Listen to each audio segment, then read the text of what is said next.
Selamat datang kembali. Hari ini kita bahas sesuatu yang sangat manusiawi ya, keinginan. Kenapa sih kita sering banget kepengen sesuatu yang kayaknya susah didapat? Nah, sumber kita kali ini dari buku The Laws of Human Nature, khususnya bab soal jadi objek keinginan yang sulit dipahami itu, Robert Greene nyebutnya hukum keinginan. Misi kita kali ini, kita mau bedah nih, gimana caranya kok ketiadaan atau sedikit misteri itu malah bikin orang jadi tertarik sama Anda. Oke, siap ya, kita mulai? Siap. Ini sebenarnya soal psikologi dasar banget loh. Kalau kita terlalu sering muncul, terlalu hadir terus, itu bisa bikin orang jenuh. Malah kadang nyesekin kan? Tapi sebaliknya, kalau ada sedikit jarak, sedikit nggak ada, itu malah bikin penasaran. Pengen gitu. Ruang kosong itu, nah diisi sama fantasi orang. Mereka jadi ngebayangin yang indah-indah soal apa yang nggak sepenuhnya mereka tahu itu. Jadi intinya kayak jual mahal dikit gitu ya? Tapi, apa nggak berisiko?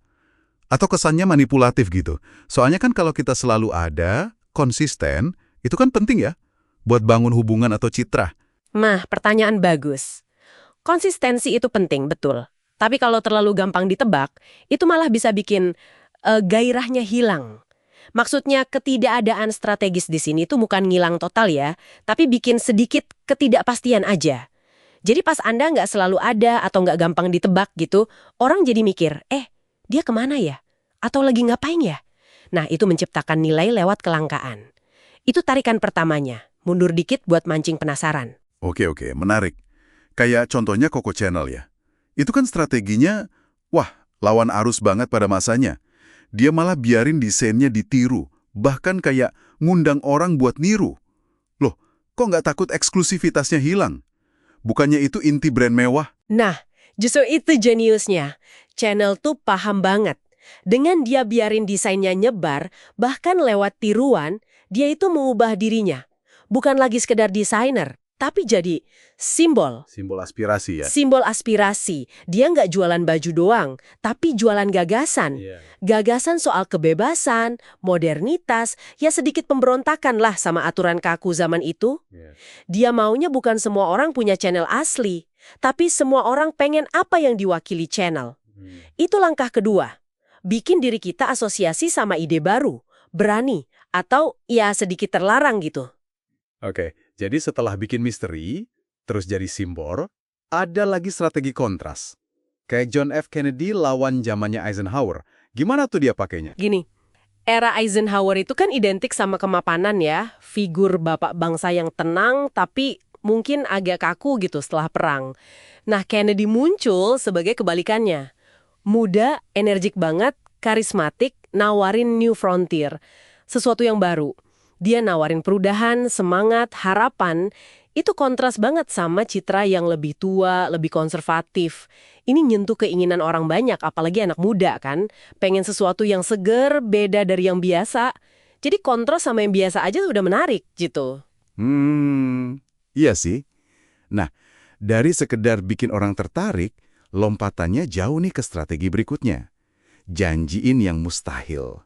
Waduh, ini kayaknya bahaya ya.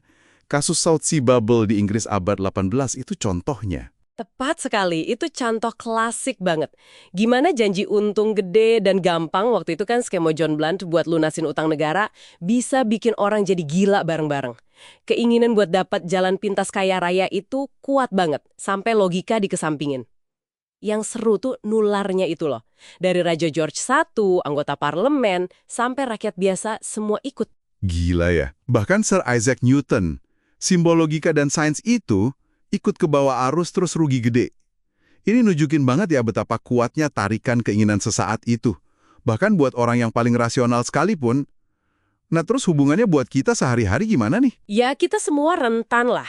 Mungkin skalanya nggak segede South Sea Bubble ya. Tapi tarikan serupa tuh ada. Kayak FOMO, fear of missing out, soal investasi terbaru, tren di medsos, atau janji-janji perbaikan diri instan gitu. Mekanismenya mirip.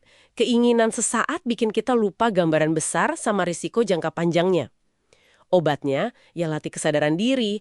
Coba deh mundur dikit dari ramenya keadaan. Tanya ke diri sendiri, sebenarnya apa sih yang bikin gue pengen ini?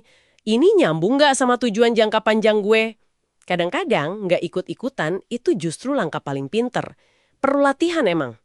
Oke, jadi kesimpulannya, ketiadaan, misteri, jadi simbol, sama bikin kontras, itu emang bisa jadi alat psikologis yang kuat ya buat narik minat orang.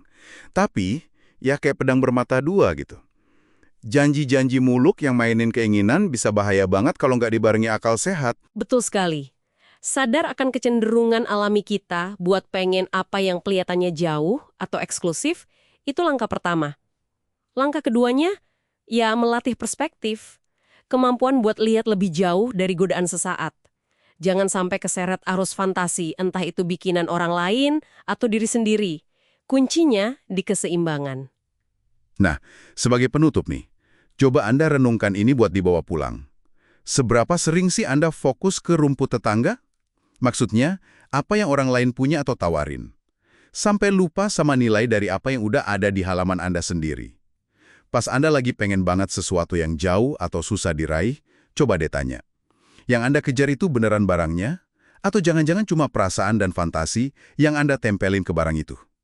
Nah, itu sesuatu buat dipikirin lebih lanjut.